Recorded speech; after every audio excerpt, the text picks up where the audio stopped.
Steph, how did Wiggins look last few days? I don't know how much of the scrimmage you were in or were watching, but in your mind, what's Wiggins looking like these days? He looked good. He, for the most part, played most of the action that we had. Just didn't really look like he lost a step. I know it's just a scrimmage and getting back into the pace of live basketball, but he looked pretty spry, fresh legs, and hopefully that bodes well for his return this weekend and figuring out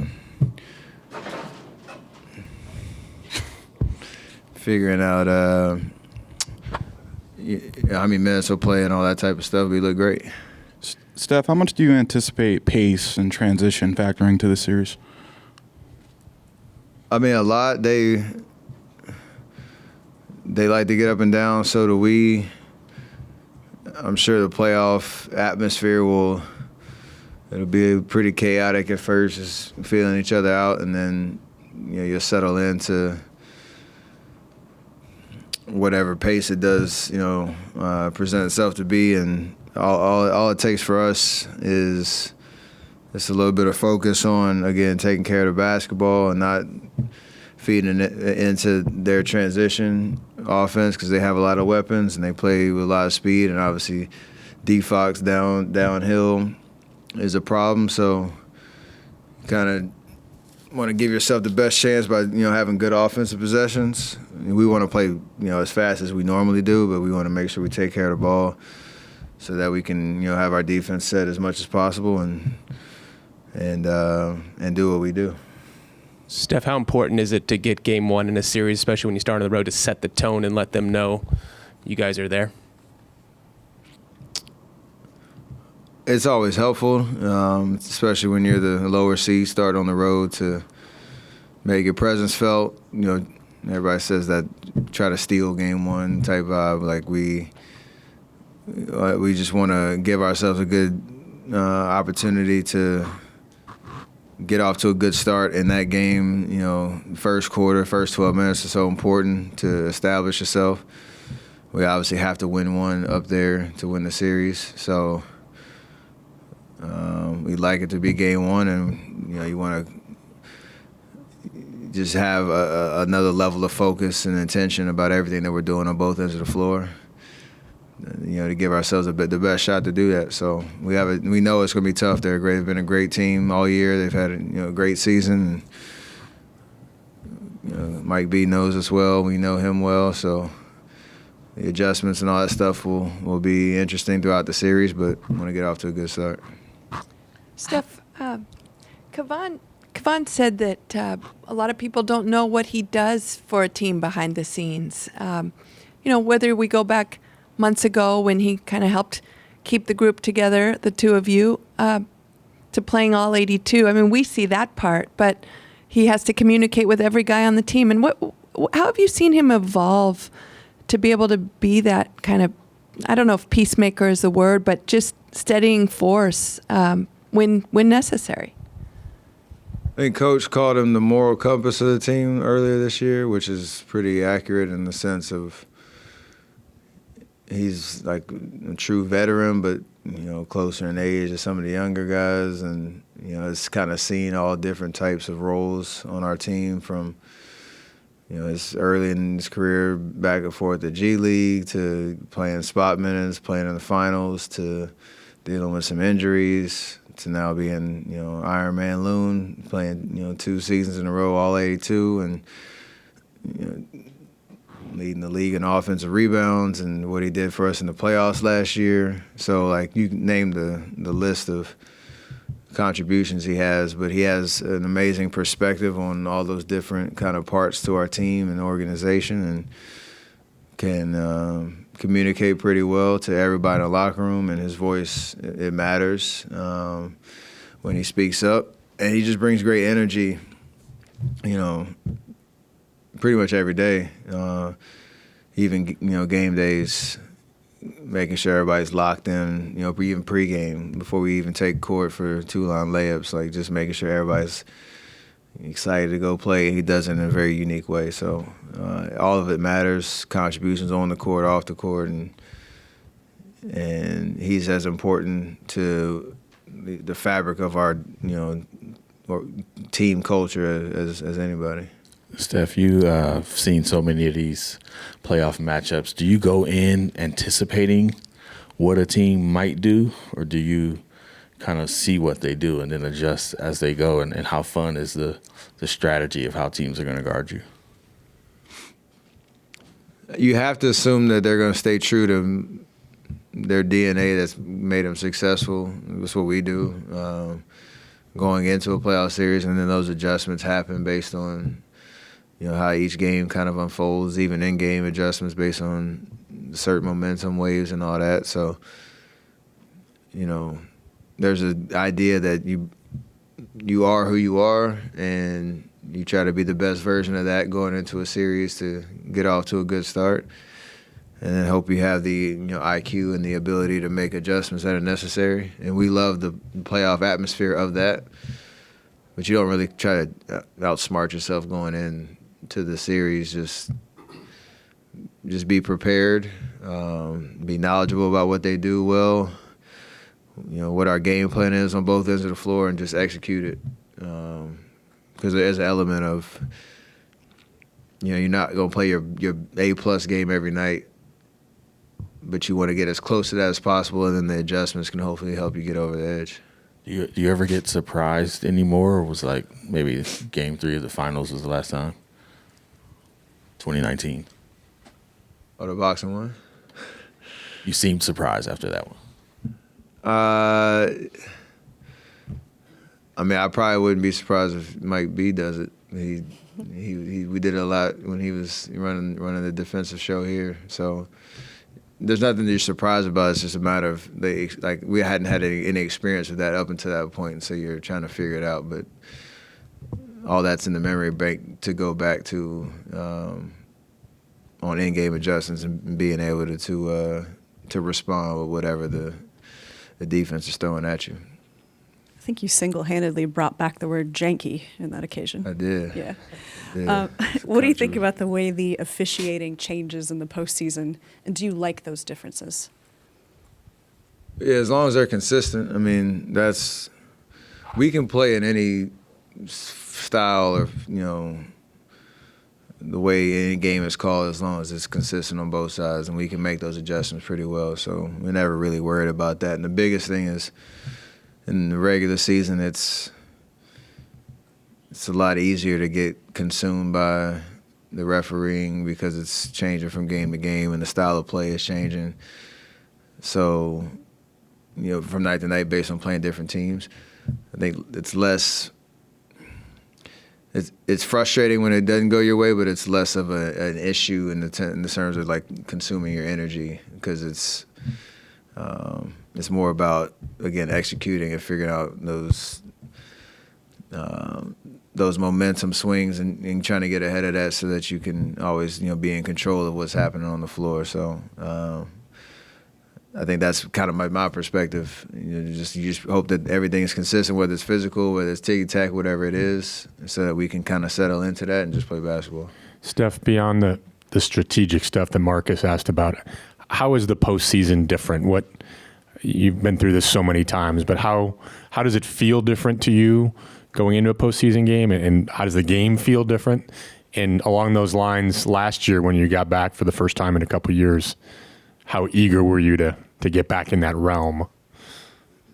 Last year was different because I was just trying to get back healthy, and It all happened at the same time. It's kind of what Wiggs is going through now with, your first game back is the playoffs, so you're trying to adjust to both. But playoff basketball it's physical, it's emotional, it's the craziest adrenaline rush. There is just a different energy, even on your preparation practice. Going up against a scout team that is trying to act like the other team, and you're trying to game plan for what our strategy is and go through those reps. And from game to game, there's a lot to think about based on what you could do better, what you could try to do differently. Responding to a win or a loss, the emotional roller coaster of that. So in one aspect, it is easier because you're just focused on one team and one team at a time, and you know everything about them. So there's a comfort level that comes with that. Then it's just about, can you execute? Can you go, do what you're supposed to do? And I think that's the fun in the experience, the competition within that. And a semi-related follow-up, your numbers against Sacramento this year were very good. Your scoring average was up, but also your shooting percentages were significantly up. I think 57% from the field and 50% on threes. Given that, do you expect the Kings to try something different? I don't. Even if my numbers weren't like that, I would assume that would be the case. Yeah, absolutely. Steph, in 2009, you were tweeting out, "We will figure this out. It's the last thing we do, we'll figure it out." And now you're on the precipice of the playoffs and a chance at a 5th championship here. Have you taken any time over the last couple of days to reflect on what's to come and the journey that's gotten you here? Yeah, I mean, that started in training camp when you're coming off a championship and lacing them back up. Like, you're celebrating what you accomplished, but every time you step foot on the floor in practice and get ready for the games and everything that we've been through this year, it's all about the goal at the end of the year of having an opportunity to go chase another one. So that's always kind of the through line, but the way you get there is the way I've approached it every single time, is just stay in the moment and enjoy what's right in front of you. And that's the anticipation for game 1 right now. Can't fast forward to the end of the race. I think, that's part of human nature. And when you have, experiences of getting, to the mountaintop and finishing the job, like, you understand how hard it is to do that and the amount of effort mentally and physically it takes to go through an 82-game season and 4 rounds of a playoffs. So the only way you can really repeat that is to stay right here. So pretty comfortable just locking in on game 1. It sounds boring and cliche, but it really is how we accomplish greatness, because otherwise you'll kind of cheapen the journey or cut corners, take things for granted, knowing that it's extremely hard to do what we've done and what we're going to try to do going forward. Steph, I think from the outside we kind of expected Gary's return to be pretty seamless. What have you thought about his return in these 7 games? And has there been anything that has surprised you as far as his play? The only thing that surprised me is just how seamless it is when he's out there, just to be in the right spot at the right time. He's going to hawk the ball on defense and make plays. But offensively, he just feels very comfortable with what he's asked to do, where he's asked to be, how he plays within our system. So, yes, I'm glad he's healthy, feeling great, and feeling stronger each game. But you don't have to tell him much. He just goes out and does what he's supposed to do. And then you obviously played with him. He was a coach here last year. What's maybe your favorite Leandro Barbosa memory?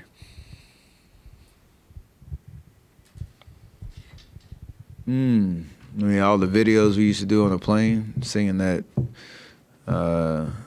inappropriate song.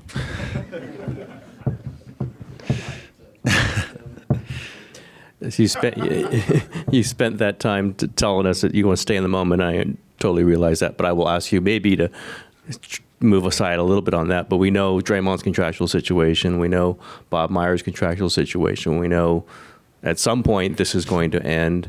Do you, and Steve a couple weeks ago said this is not the last dance. There's a good chance that this continues. In your mind, do you let yourself ever like this could be the last time, or are you confident that there's a strong chance that this is not the last time that this is happening? That it's not the last time, but it doesn't really matter right now. We understand the implications. I think Draymond said the other day, we're measured by how we play in the playoffs. So just the fact that we got through 82 and 6 seed and all that, it was an emotional roller coaster all year. But the implications on how our season finishes, we understand, kind of dictates a lot of the conversation around us, and it always has. And we've just had tremendous success, so we've let our play speak for what should happen around here. So that's the same way you approach this season and this playoff run, because this business is what it is, and it's a lot that's thrown at you emotionally of what could be or what might happen or whatever all the hypotheticals, but when we win, everybody gets rewarded, and that's what our goal is. So, trying to make that happen. With the Kings being newer to the postseason, although familiar faces with Brown and HB, is there a level from the opponent side that you see them as, knowing that they're a high-scoring offense like your team, that can take this up a notch for the postseason? I think there should be confidence and excitement for them because they're doing something that hasn't been done in their franchise in a long time, and they've invested a lot into that journey. But we all know playoffs are different, and it's just, again, you just got to win 4 games and win them however you can. And we're excited about the opportunity we have in front of us, and got to expect that they're going to come out playing extremely well because they've shown that they're a good team all season, and we want to be ready for that challenge. Yeah, non-basketball question to finish off, but Steph, I recently saw you talking with Mariah Stackhouse from the LPGA before the Masters, and you two were talking about underrated golf season 2 coming up with KPMG. Just what are you most excited about for this year's tour, and what can the athletes expect? Yeah, KPMG is a title sponsor of the second season of Underrated Golf Tour, and taking some very deserving kids that'll be tour members around the country to 4 different courses, PGA caliber courses, LPGA caliber courses, and giving them a first-class experience to showcase their skills and their talents, and then they all come here to the Bay in August for the championship stop. Mariah has been, she will be and has continued to be an amazing ambassador for the game of golf, but also now the Underrated Tour, and being able to connect with these young boys and girls, young men and women who